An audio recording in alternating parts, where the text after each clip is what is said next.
Hello, welcome to G-Lens News. Inec has blocked Natasha's recall bid. Let's listen to Honorable Natasha Akpabio. My husband for his love and support, my children for their sacrifice, my team for their resilience, the team especially Auntie Obi, Asikulisi, SN Femi Falana, Kadraya Ahmed, and many others. And also the good people of Nigeria, especially my constituents. I just thank God for the love I've received so far, support, the prayers. I think it kept me strong. And now back to the helicopter. That was my husband's idea. It was a last minute thing. We wanted to celebrate Easter Salah with my constituents, which I always do. Even before I became a senator, I really send down some materials and some grains for them to share. And the last few days of Salah, I do spend with them. But in the wake of events, I couldn't go earlier. But I said, you know what, this very last day of the holiday, I should be with them. And then we sent out notifications. And just as the notifications went out, we read the press release from the state government, Governor Dudu, on behalf through the Commissioner of Information, Kingsley Fowle, mentioning that there was a ban on gatherings, rallies, whether social convoys getting into the state, ban on fishing activities and all sort of water activities. And we just sat there looking at it like, I knew I was a target. Come on. Relatively, Kogi State has been quite peaceful, so there is no security concerns. And we're actually wondering where that came from, but I knew it was, I was a target. I tried to stay away from a lot of negative news. I cared a lot about my mental health, and I needed to channel a lot of energy to focus on the issues that concerned myself and my constituents at that time. I'm sorry if it sounds a bit selfish, but I was just away from a whole lot. The ban of convoys into, and also a list of checkpoints that were suddenly propped up, barring entrance into my senatorial district. That is Ibilo to Kogi, Auchin to Okene, Abuja, Lokoja, Okene Road, Akure, Ikare, axis into all the roads were barricaded. And I knew that, okay, there was going to be trouble. So my husband was like, you know what, we can actually get a helicopter to land us right into our compound, because we do own the land opposite our village home. And that's how we got in. And I think with that move, we broke no law. And the people gathered right in my compound. The road you see us walking through, I constructed that road. So that's not the government road or facility. So I broke no law. I'm a good citizen of Nigeria, a law-abiding one at that. That's a private gathering. It depends on the popularity of the individual. That's how my people gather for me every time I'm home. But to me, that's not a public space. That's not a community hall. That's my compound. The whole area you see there, it's owned by me. And that's where people gather. My people are very peaceful. Let me say this. Everyone knows that the Bira person, we're very assertive. We're so assertive that it might come up as if we're stubborn, but we aren't. We do not like being cheated. And I tell you, it took a whole lot for me to speak calm to my people in the past 1 month so that they will not react to my suspension or to the harassment claim, because they were very upset when I came up on Arise Then to narrate the challenges I had to face in the Senate the past 1 year. So that ordinarily created a lot of anger in the minds of an average Ibera person. And if you know us, we are typically the fire. If we are to align us to an element, I would say we are the firebrand. We just boom up. So I had to preach calm to them. I've told them to be law-abiding citizens, not to take law into their hands. And believe me, if you know the history of my people, you actually appreciate the fact that they have remained peaceful. And what we saw there, like I said, there was a lot of dancing, there was celebration, we ate, and we danced, and we chatted to ourselves. And the next day, which was yesterday, I had an empowerment program, which we did some trainings for citizens, for indigents in welding and carpentry. And then I also flagged off the groundbreaking ceremony of the maternity and child care center, which I was constructing. So it was pretty much peaceful. There was no violence, there was no fighting. I'm a politician. I'm a political reformer. I like to be called a political reformer. And I'm a serving senator. The fact that I'm suspended illegally does not remove my legitimacy as a senator. I remain a senator. And at every gathering, I owe my people a duty to educate them on politics and their expectations with regards to the situations we face, which was the recall. Mind you, ever since the, should I say, crisis or challenges started, I've not had a chance to explain to them. I wanted to speak to them through the local radio, but then I thought, you know what, let me keep that, meet with them and explain to them face to face. I owe it to my people. That is what a responsible leader will do. They had a lot of questions. They wanted to know, they wanted to hear from me what exactly was I going through, how serious was that, what are they supposed to do? They knew about the fake recall. They all heard about it and they were really angered. So I had to educate them on that. Like I said, I did not cross any line. Politics is a way of life. You are not a politician, but we are discussing politics here. Does it mean you have also crossed the line virtually, since we're discussing what happened in Kogi State? No. As a politician, even if I wasn't a politician, the atmosphere was tensed because of the political situations around. I mean, even if it wasn't in my home, at every gathering, marketplaces, religious homes, schools, that discussion, Natasha's recall, Senator Natasha's suspension, was a burning topic in every home. So, I mean, there was no law broken, and I don't think the state governor has the right to dictate what I speak and how I communicate to my people. He took heed of Yahaya Bello's request, which was to align with my recall. I was actually surprised at that. And if you watched my speech at my hometown, I did mention that his Akpabio first called on Governor Ododo to commence my recall, but he turned that down. And later on, 2 days after, on the 14th day of March, 2025 this year, Godswill Akpabio called on Yahaya Bello to commence my recall. And what did Yahaya Bello do? He tasked Ododo, and Ododo could not say no. So he went on. The petitions, the primary petitioners, the 14 of them that submitted the first cover letter were all signed by special advisors to Ododo himself. Approval, they're all his staff. All of them. Governor Ododo is the APC leader in the state. And for about 4 of the signatures there, the primary signatures supporting the first petition, the cover letter, were all his staff. I don't deal with just rumors. I make sure I verify this.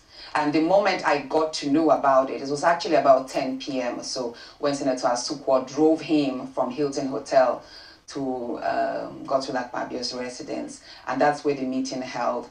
And immediately after that, I called on the press. I know I spoke to the correspondent from about 3 newspapers, Guardian, Punch, and others. And I told her, even Premium Times, I think, and I was like, look, this is it. There's a plan to recall me. Why don't you put it out there? And they asked, where is the evidence? Of course, I didn't have any evidence, but it did happen. So shortly after, when the process started, they called on me. I said, oh, Senator Natasha, you actually told us. I was like, I did tell you. I wanted you to blow it up. Because one thing about Nigeria is sometimes when you put out information and preempt them, they get to pull back. But again, the danger there is they could sue the media houses, like it will almost amount to hearsay or rumor that they went ahead to publish. So I do respect the publishing homes for not going out with that story, because it could have been dangerous, and counterproductive to their image. But I tell you, everything I speak about, I'm a lawyer, I'm a senator, and I understand how Nigeria works. And for me, the most important thing is this recall process has been stalled. And I give kudos and credit to Inec, even though I believe they should have thrown it away from the first on the first go. I think it was void ab initio, because listen to what the gentleman said, that there is no law in the Electoral Act that says that a petition should be discarded just because there is no address. But again, what if the address is false? Because the address provided there is number 4, Oborokeba, Oboroke, Kogi State. I bet you there's no address like that. Oboroke is just 5 minutes away from me. I did send people there. There is no address. Most of the streets in my hometown, they are not labeled. So the question to add to Inec is, what if the address is fake? And again, the cover letter of the petition was Kogi Central Political Frontier. And we ran a check with CAC, and that does not exist again. So the question to Inec is, can a non-registered body sponsor a petition against a senator? I think these are loopholes that INEC needs to look into and probably strengthen the laws in that, because I think it should have been discarded on the first go. But again, what I'm going to say is, even though INEC did count 208 signatures, I bet you if they had gone into the second stage, or is it the third stage? The verification stage. The verification stage, they would have struggled to even have 500 people come out to attest to signing. They resonate with the idea that I project, and they're actually very happy with the manner in which I have represented them. They are very happy with me. My election was one that was apolitical, very popular, and I think one thing that works for me is I live my life every day as a senator, educating people and creating awareness in the minds of people who have lost hope in politics. So I'm beginning to have a new kind of followership that believes that leadership, the standard of leadership, can actually increase, and their participation could help shape in Nigeria's political space. So whatever it is that I decide to, by the way, that poster that I did share was designed by my media team, and I think it's kind of futuristic, but also ambitious and daring. I do believe in the power of now. Celebrate the moment, and I just have tomorrow. I live tomorrow in trust. I might not be alive by 2027, even though I pray to have a long, fulfilled life. But let's complete this term. 2027 will be determined based on the consultations I will have first with my husband, my children, my family, associates, and of course my community. If they tell me, Natasha, go ahead, I will go ahead. If they tell me, raise the bar, expand your political space, I will do so. But it all depends. If I'm not a lawyer, I'm a sane individual, and I do stand by what I said. It was part of the meeting, the discussions Akpabio had with Yahya Bello that night to eliminate me. Let's ask the Senate President, why did he withdraw my security, if not to make me vulnerable to attacks? Mind you, of all the senators there, well, let's just say, we're about 109 senators, but we all have different stories. I have been a high-profile, vulnerable individual because of the nature of politics I've experienced the year 2018, very violent and dangerous. And I've always had my security, okay? So stripping me of my security simply because I'm suspended illegally. Actually, he just positioned me before attack. And I was suspended on the 6th day of March, right? And shortly a week after, which was the 14th, a week and a few days after when he met with him, he then emphasized that I should be killed, but I should be killed in Kogi. And that was one of the reasons why I did not go home on time. I delayed going home because I needed to put some measures on ground. I did write a letter to the Inspector General of Police, and I sent a copy to his WhatsApp. I forwarded the copy to his WhatsApp. He's not responded to that yet. But again, I've spoken on the phone to a number of persons in the security as well. I did notify them. And you see, this is Nigeria. We've had a number of political murders that usually are swept under the carpet, no investigation done. What is important to me is to stay alive, because dead men tell no tales. And God forbid, if I had not come out, and if I don't speak about this, and something happens, and they succeed in their plan, who is going to get justice? It's just like, okay, how again? Like there were actually three conversations that happened at about 2. The third one was quite minute, which is that they should prepare to field in someone who will, just in case I want to contest in 2027, some strong person who will clinch the ticket for me during the primaries. That's the third part of it. The first was my recall. The second was to eliminate me. The third was to put in someone who would take the ticket from me in 2027 if I want to contest. I know that he did not follow the normal process because I ought to have been notified by the clerk of the National Assembly. Now, before where I sat, where I used to be my seat in these new chambers, we were all notified 4 days before then. And I do have the notification where it's like a little chat and every senator's name is written in their boxes. So you get to see your allocated seat. And then senators are given a chance to argue and say, you know what, I don't want to sit here, move me to this place. They could have one reason or the other, it could, and they were given a chance to argue. I wasn't even given a chance. Whatever is being determined on the floor of the chambers, since it's just like a law, it's binding. So he probably instructed the clerk of the National Assembly to communicate with the Inspector General of Police office, and they did recall my security 2 days after my suspension. If there are 10 of us that our seats were changed, I was the one that was moved to the worst part, while others were moved to my own seat, which was they progressed while I regressed in position. I believe that I was the main target, while others were just made to seem as if we were filling in. But the excuse he gave, or they were saying, was that because Senator Ned Walker and someone else, they camped. Senator Ned Walker sat right in the very front. If they're moving me to Senator Ned Walker's seat, that's fine. I mean, if they're saying they want to fill in the vacant seat, so move me right up front. I don't mind there. But why do you have of everybody? Why you move me there? And let me say this. I did mention that there is nothing that happens or is being spoken of, even in whispers, that you don't get to know. I already heard 2 days before that the Senate President complained to some senators that each time he walks through, because I was sitting by the aisle, the first seat at the top aisle near the door, that each time he walks through and he passes that, my presence angers him. He has complained about that. He had even told some people that I gave him the bad eye each time he walked past, and sometimes I don't even stand to honor him. Since I resumed as a senator, I always observed and respected the protocol according to the Senate rules, and I always stood to honor. You would have seen lots of pictures I stood. The only 2 times I refused to stand were the 5th and the 6th of March, which was when I already moved to my new seat. These were the only 2 times, and that was out of protest. I said, you know what?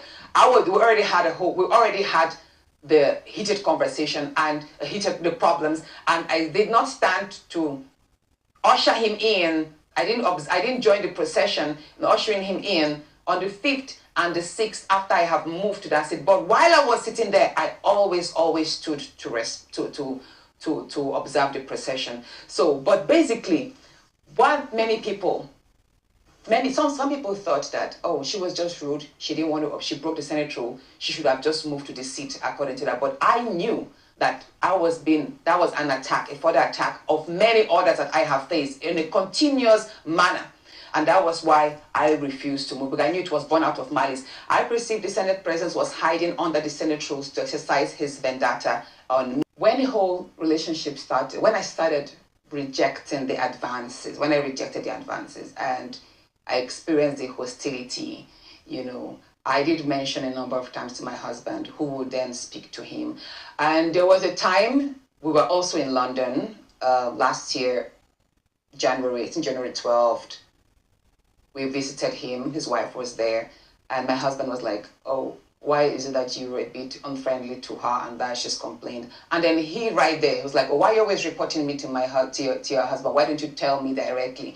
And then when we resumed chambers, and the next time I saw him, maybe not allowing my emotions or something, and I was like, oh, dear SP, I've tried to present this a number of times. Why don't you allow me? He goes, Natasha, so you now see that no matter how many times you report to your husband, you have to meet with me. This is my space. Talk to me, blah, blah, blah, make me happy and all of that. So I don't want to go into this. But the point is, I have a number of times met with people, even some senators. A lot of women find it very difficult to speak about sexual harassment. Even women who are raped, many of them don't speak about it. And that's the worst part of it. Because there's a burden of shame that comes with speaking of sexual harassment, especially in this part of the world, whereby it's a taboo for women to speak about any violation of her body or interests. You understand? As a society, we have not developed to a point whereby certain conversations are allowed. And I think maybe, probably it doesn't mean I don't trust my husband, but I think I was looking at preserving the friendship between himself and the Senate president. I don't think I would want to maintain any friendship with a person who does not respect boundaries.